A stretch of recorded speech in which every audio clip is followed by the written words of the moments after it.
சமீபத்துல அமைச்சர் கில்லி சரத் அவர்கள் ஒரு ஐபிஎல் மேட்ச் நடக்கிற கிரவுண்ட்ல உட்காந்து ஒரு மொபைல் போன்ல ஒரு பவுடர் போல ஏதோ ஒண்ணு அவரோட கிரெடிட் கார்டை வச்சு நுணுக்கிறாரு. அது கையில அவர் ஒரு 500 ரூபாய் நோட்டையும் வச்சிருக்காரு. அது இல்லாம ஒரு பக்கத்துல உட்காந்துருக்க பெண் பாத்தீங்கன்னா ஒரு பிளாக் கலர்ல பவுச் மாதிரி வச்சு அதை மறைச்சிட்டு உட்காந்துருக்காங்க. சோ இந்த வீடியோ அவர் தக் லைஃப் அப்படின்னு சொல்லி எடுத்து போட்டு அவரோட இன்ஸ்டாகிராம் ஸ்டோரியில ஒன்லி அவரோட ஃப்ரெண்ட்ஸுங்களோட அதை ஷேர் பண்ணிருக்காரு. அதை அப்ப யாரோ எடுத்து டவுன்லோட் பண்ணி வச்சிருந்திருக்காங்க.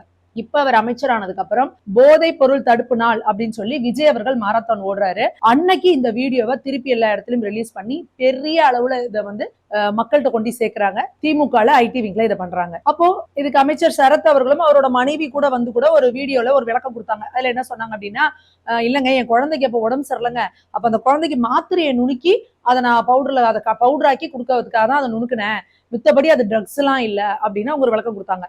இது இல்லாம இன்னொரு முட்டு கொடுக்கறதுக்கு என்ன பண்ணாங்கன்னா, ஒரு டாக்டரை கூப்பிட்டு அவர் நான் தான் அந்த பிரிஸ்கிரிப்ஷன் கொடுத்த டாக்டரே நான் தான், ஒரு 1.5 வருஷத்துக்கு முன்னாடி அந்த குழந்தைக்கு ஒரே வயித்தால வாந்தியா இருந்துச்சு, ஒரே இன்ஃபெக்ஷன், அதுக்காக நான் தான் அந்த மாத்திரையை கொடுத்தேன் அப்படின்னு சொல்லி ஒரு டாக்டரோட வீடியோ வந்துச்சு. நம்ம எல்லாருக்கும் ஏகப்பட்ட கேள்விகள் அதுல வந்துச்சு. அந்த டாக்டர் சொன்னதுலேயே பாத்தீங்கன்னா அவர் கையில வச்சிருந்த குழந்தை பெண் குழந்தை, ஆனா அந்த டாக்டர் சொல்றாரு அந்த குழந்தையோட பேரு சாகித்யன் அப்படின்னாரு. அது மட்டும் இல்லாம அப்புறம் அவங்க என்ன சொல்றாங்க அப்படின்னா, அந்த குழந்தைக்கு வயித்தாலையும் வாந்தியமா போயிட்டு இருந்துச்சு அப்படிங்கிறாங்க. வயித்தாலையும் வாந்தியமா போயிட்டு இருக்க ஒரு குழந்தைய யாராவது பப்ளிக் பிளேஸ்க்கு, ஆல்ரெடி இன்ஃபெக்ஷன்ல இருக்க குழந்தைய பப்ளிக் பிளேஸ்க்கு, அதுவும் இவ்வளவு நாய்ஸ் அதிகமா இருக்கிற ஐபிஎல் மேட்ச் நடக்கிற கிரவுண்ட் போன்ற இடங்களுக்கு யார் தூக்கிட்டு போவாங்க அப்படின்ற ஒரு கேள்வியும் எழுது. அது மட்டும் இல்லாம அதுல நிறைய செல்ஃபி எல்லாம் எடுத்த பிக்சர்ஸும் அந்த ஸ்டோரியோட இருக்கு, வீடியோவும் இருக்கு. அந்த வீடியோல எங்கேயுமே இவரோட மனைவியோ அந்த குழந்தையோ இல்ல. சோ அதை நீங்க கிளாரிஃபை பண்றதுக்கு அந்த குழந்தையும் அம்மாவும் இருந்த போட்டோவை நீங்க எங்கேயாவது போட்டீங்களா அப்படிங்கிறது தெரியல. இது மட்டுமல்ல, சமூக வலைதளங்கள்ல பெரும்பாலானோர் இந்த போதைப் பொருள் உபயோகத்தை பத்தி ஆராய்ச்சி பண்ணிட்டு இருக்கவங்க, ஆர்டிகல் எழுதுறவங்க எல்லாம் சொல்றது என்ன அப்படின்னா, இந்த மாதிரி ஒரு கார்டை வச்சு ஒரு பவுடர் நைஸ் பண்ணி